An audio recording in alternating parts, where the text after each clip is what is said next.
Oke, assalamualaikum adik-adik. Bertemu lagi dengan Kak Insan. Oke, di sini kakak akan menjelaskan materi tentang statistika. Oke, kita simak ya. Nah, apa saja sih yang dipelajari di statistika? Yang pertama yaitu penyajian data tunggal. Yang kedua, ukuran pemusatan data tunggal. Yang ketiga, ukuran penyebaran data tunggal. Yang keempat, ini ada perubahan data tunggal. Dan yang terakhir ada data berinterval. Oke, jadi kelima materi ini yang akan kita bahas hari ini ya. Oke, kita mulai dari penyajian data tunggal. Nah, penyajian data tunggal dapat ditampilkan dalam 4 bentuk. Apa saja? Yang pertama ada tabel. Kemudian yang kedua ada diagram batang atau istilah lainnya histogram. Yang ketiga ada diagram garis, dan yang terakhir ada diagram lingkaran. Oke, kita mulai dari tabel frekuensi. Nah, sini ada tabel frekuensi kumulatif ya. Nah, sini ada nilai sebagai berikut. Ada nilai 5, 6, 7, 8, 9. Kemudian frekuensi yang menyatakan jumlah, nilai 5 ada 1. Nilai 6 ada 1, 7 ada 4, 8 ada 3, 9 ada 1. Nah, di sebelahnya ada frekuensi kumulatif. Maksudnya apa? Kita lihat di sini berarti 1, tulis 1. Kemudian bawahnya adalah 1 tambah 1, 2. 2 tambah 4, 6. 6 tambah 3, 9. 9 tambah 1, 10. Nah, jadi angka 10 ini adalah menunjukkan total frekuensi di sini. Nah, kalau kita jumlahkan 1 tambah 1, 2, tambah 4, 6, tambah 3, 9, tambah 1, 10. Oke, berarti sudah pas ya. Oke, itu tentang tabel frekuensi. Nah, berikutnya ada histogram. Nah, kalau yang data tadi kita tampilkan dalam bentuk histogram. Jadi yang sebelah mendatar itu adalah nilai 5, 6, 7, 8, 9. Kemudian untuk yang tegak itu menyatakan frekuensi. Nah, tadi yang nilai 5 ada 1, 6 ada 1, 7 ada 4, 8 ada 3, 9 ada 1. Nah, ini tabel frekuensi kumulatifnya yang tadi ya. Sebagai berikut. Oke, kemudian berikutnya ada diagram garis. Nah, kalau diagram garis berarti tinggal hubungkan titik-titik nanti membentuk sebuah garis. Nah, 5 ke 6, 6 ke 7, 7 ke 8, 8 ke 9. Nah, tinggal hubungkan garis. Nah, itu adalah namanya diagram garis. Kemudian kalau diagram lingkaran, nah berarti tinggal kita buat aja. Nanti bisa diubah dalam bentuk derajat atau dalam bentuk persen. Nah, nanti tergantung permintaan soalnya ya biasanya. Oke, di sini ada contoh soal nih. Jika diagram batang di bawah ini menampilkan frekuensi kumulatif hasil tes matematika siswa kelas 12. Nah, presentasi siswa yang memperoleh nilai 8 adalah. Nah, ini kita ambil dari soal senam PTN 2012. Nah, bagaimana caranya? Kita lihat. Di sini yang diketahui banyak siswa. Nah, semuanya. Jadi frekuensi kumulatif nilai 10 itu sama dengan di sini ada 25 ya. Kemudian yang nilai lebih kecil atau sama dengan 7, kita sebut frekuensi kumulatif 7 itu sama dengan 19 yang di sini. Nah, nilai lebih kecil sama dengan 8, yaitu frekuensi kumulatif 8 sama dengan 22 yang di sebelah sana. Oke, nilai 8 yaitu F8, yaitu frekuensi kumulatif 8 dikurang frekuensi kumulatif 7. Nah, sehingga kita peroleh 22 dikurang 19 adalah 3. Maka persentasi F8, yaitu nilai yang peroleh nilai 8, yaitu F8 dibagi frekuensi kumulatif 10 dikalikan 100%. Nah, hasilnya adalah 3/25 dikali 100%. Nah, nanti 100 bagi 25 adalah 4, 3 kali 4% adalah 12%. Oke, maka jawabannya adalah yang A. Oke, itu contoh soal yang pertama. Pokok bahasan berikutnya yaitu ukuran pemusatan data. Oke, kita udah masuk ke dalam materi inti ya. Di sini ada rata-rata nih, simbolnya X bar. Nah, untuk mencari rata-rata ada 3 rumus. Nah, rumus yang pertama seperti ini. Ini kalau datanya tunggal berarti jumlahkan semua data dibagi banyaknya data. Nah, rumus yang kedua kalau datanya banyak. Nah, kita tinggal kalikan data dikali dengan frekuensinya. Jadi masing-masing F1 kali X1 ditambah F2 kali X2 dan seterusnya sampai Fn dikali Xn. Nah, dibagi dengan total frekuensinya. F1 tambah F2 tambah seterusnya sampai Fn. Kemudian rumus yang ketiga seperti berikut.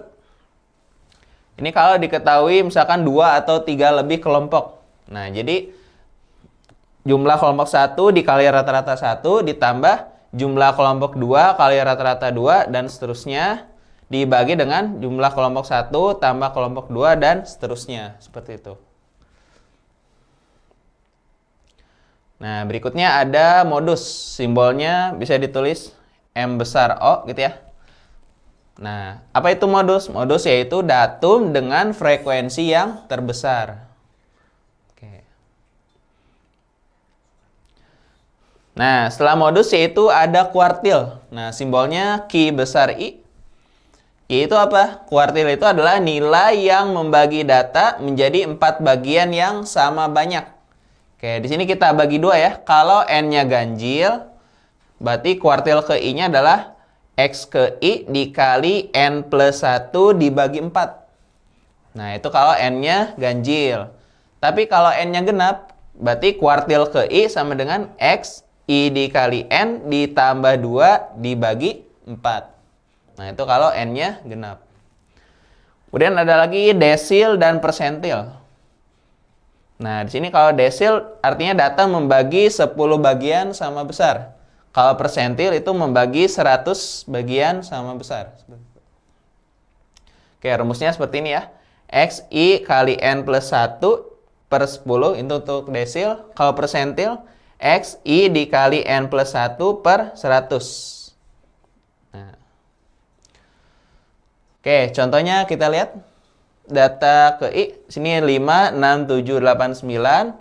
Dan frekuensinya yaitu ada 1, 1, 4, 3, 1. Nah, kita lihat dulu. Modus berarti sini yang paling banyak yaitu 7 ya. Karena nilai 7 frekuensinya terbanyak yaitu 4. Maka untuk modus sama dengan 7. Kemudian kita cari rata-ratanya nih. Kalau rata-rata berarti kita gunakan rumus tadi yang kedua. Nah, berarti kita cari dulu nih. Fi dikali Xi, yaitu 5 kali 1, 5, 6 kali 1, 6, 7 kali 4, 28, 8 kali 3, 24, 9 kali 1, 9. Nah, jumlah frekuensi adalah 10. Jumlah perkalian frekuensi dengan data ke I-nya yaitu 72. Nah, sehingga kita peroleh rumusnya adalah 72 dibagi 10. Hasilnya adalah 7,2. Oke, itu untuk rata-ratanya ya.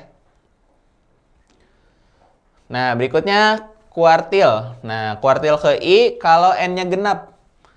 Nah, tadi rumusnya adalah data ke I dikali N ditambah 2. Lalu dibagi dengan 4. Nah, sini frekuensi kumulatifnya tadi 1, 1 tambah 1, 2, 2 tambah 4, 6, 6 tambah 3, 9, 9 tambah 1, 10. Nah, jadi kuartil ke 1, di sini data ke 1 kali 10 tambah 2, yaitu 12 bagi 4. Berarti data ketiga. Nah, data ketiga mana nih? Ini berarti data ke 1, 2, data ketiga ada di sini. Berarti nilainya adalah 7. Nah, dapat X3 sama dengan 7. Kemudian untuk S2 gimana? X2 berarti masukin 2 kali 10, 20, tambah 2, 22. 22 bagi 4 adalah 5,5. Nah, kalau datanya desimal, berarti kita lihat nih. Setengah dikali data ke-5 tambah data ke-6. Jadi kita ambil rata-ratanya ya.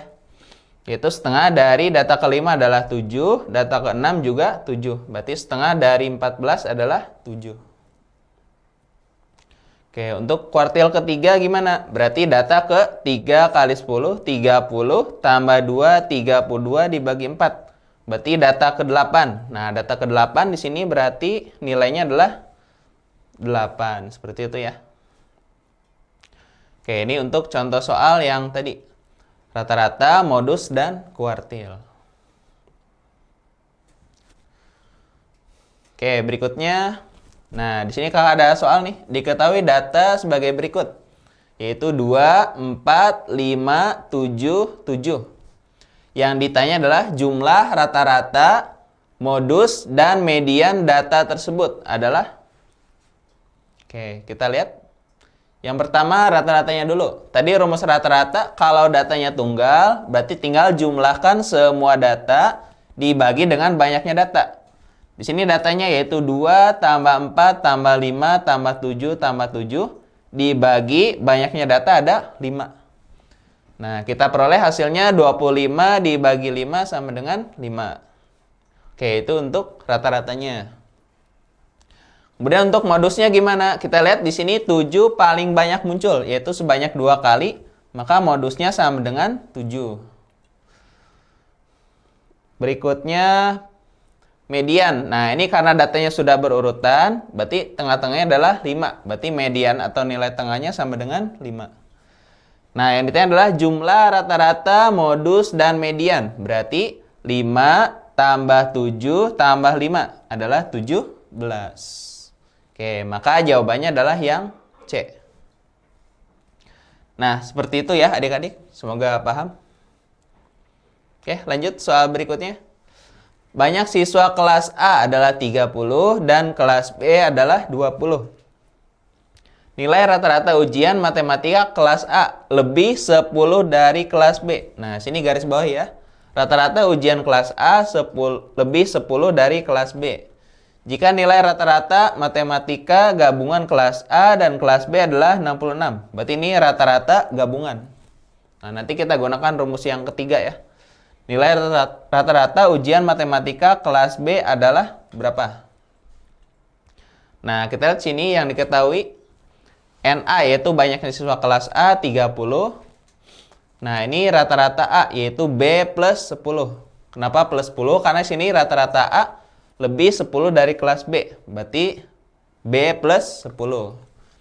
Kemudian banyaknya siswa kelas B yaitu 20. Rata-rata B-nya kita misalkan B.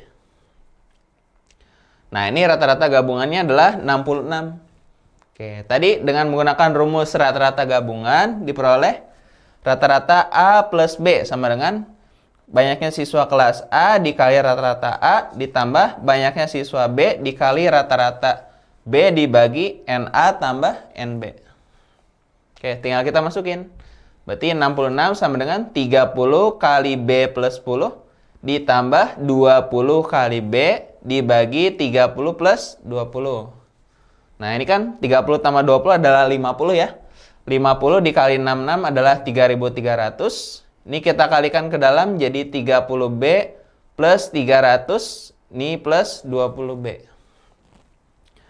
Nah, 3.300 kurang 300 adalah 3.000. 30B tambah 20B sama dengan 50B. Berarti B-nya 3000 dibagi 50 adalah 60. Oke, udah dapat 60. Nah, apa itu 60? Yaitu rata-rata ujian matematika kelas B. Oke, maka jawabannya adalah B. Oke, lanjut ya, biar lebih paham tentang statistika. Nah, berikutnya ada soal lagi nih. Naufal mengikuti 5 kali tes bahasa Inggris. Dengan nilai 4 tes pertama berturut-turut adalah 4, 8, 7, dan 7. Nah, jika modus dan rata-rata nilai 5 tes adalah sama, maka nilai tes terakhir Naufal berapa? Gitu ya. Oke, kita lihat sini nilai tes Naufal. Misalkan 4, 8, 7, 7, X. Nah, nilai terakhirnya kita misalkan X gitu ya. Nah, kita masukkan ke dalam rumus rata-rata, yaitu 4 tambah 8 tambah 7 tambah 7 tambah X dibagi dengan 5. Hasilnya adalah X plus 26 dibagi 5.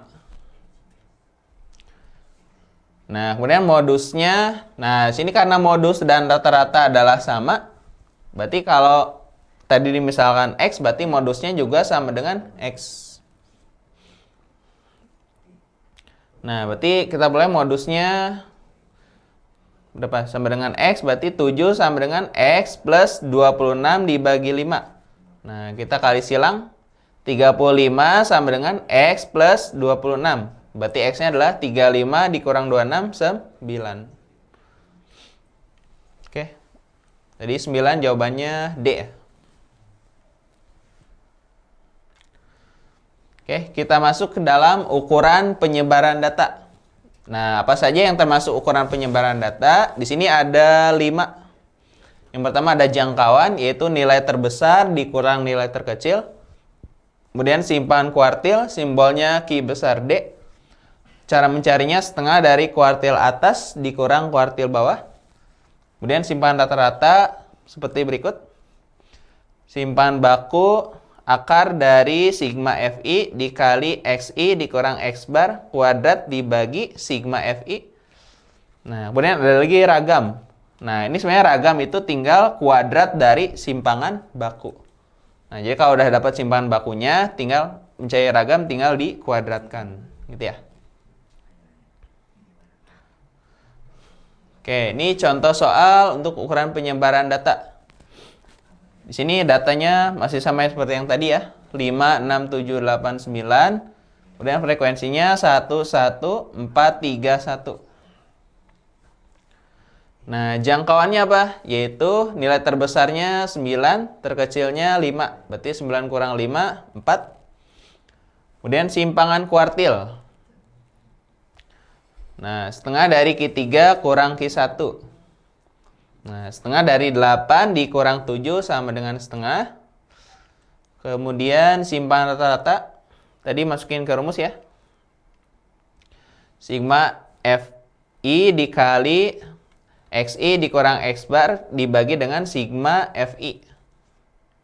Nah, kita peroleh hasilnya 2,2, 1,2, 0,2, 0,8, 1,8. Kemudian Fi dikali Xi dikurang X bar. Ini tinggal kita kalikan ya. 2,2, 1,2, 0,8, 2,4, 1,8. Oke, diperoleh jumlahnya adalah 8,4. Oke, berarti 8,4 dibagi 10. Hasilnya adalah 0,84. Oke, seperti itu ya. Nah, contohnya nih, simpangan baku dari data 4775434 adalah pertama kita cari rata-ratanya dulu. Nah, berarti karena datanya tunggal, berarti tinggal jumlahkan semua data dibagi banyaknya data. Kita jumlahkan nih, 4 tambah 7 tambah 7 dan seterusnya sampai 6 tambah 4. Itu jumlahnya adalah 40 dibagi 8 sama dengan 5.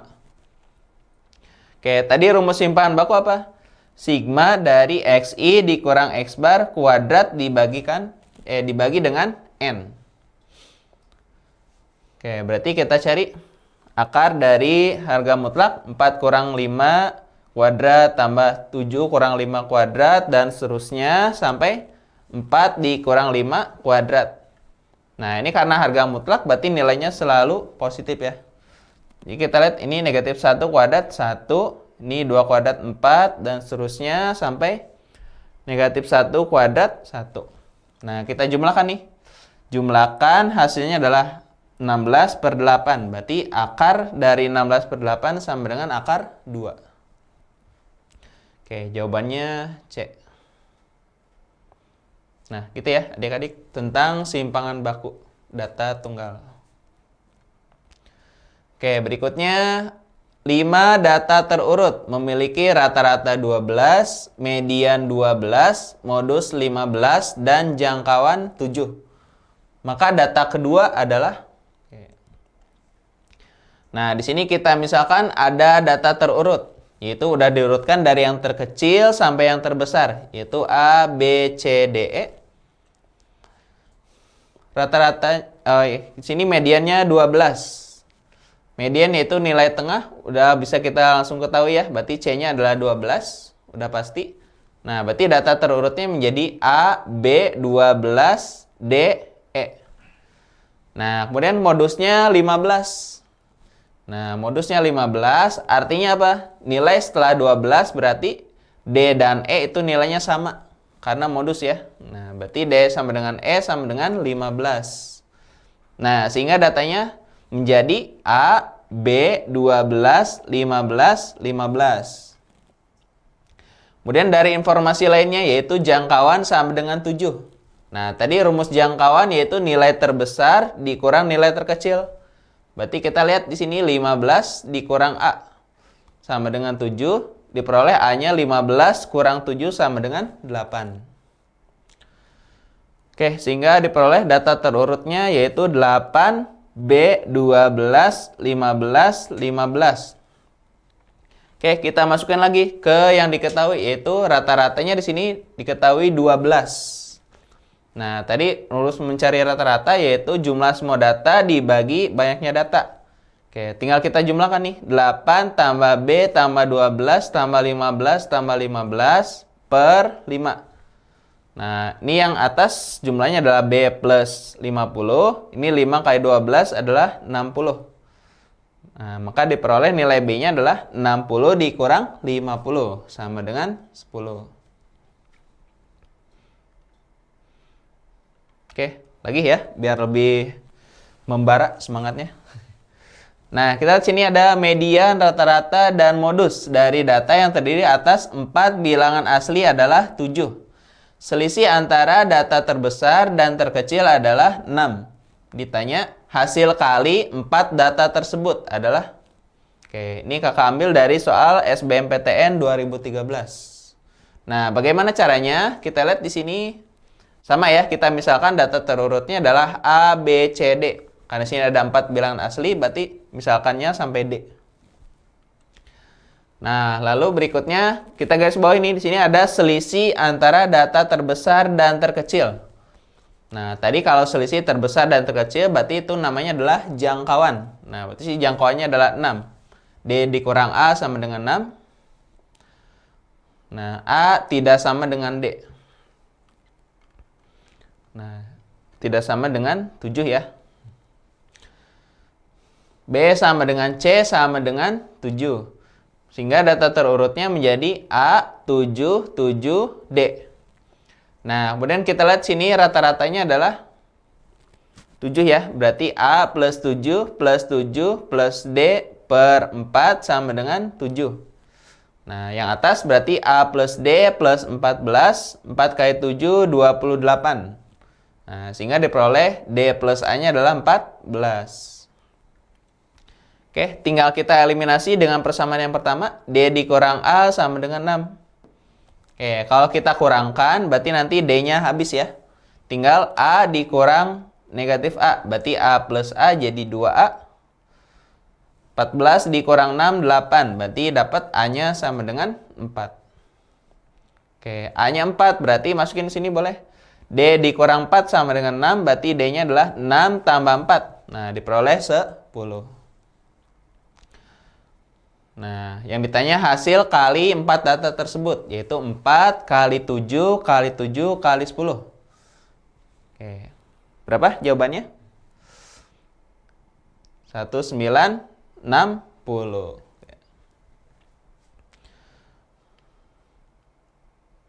Oke, mungkin cukup sekian yang bisa kakak sampaikan dari materi statistika ini ya. Oke, semoga bermanfaat. Tetap semangat belajarnya. Wassalamualaikum warahmatullahi wabarakatuh.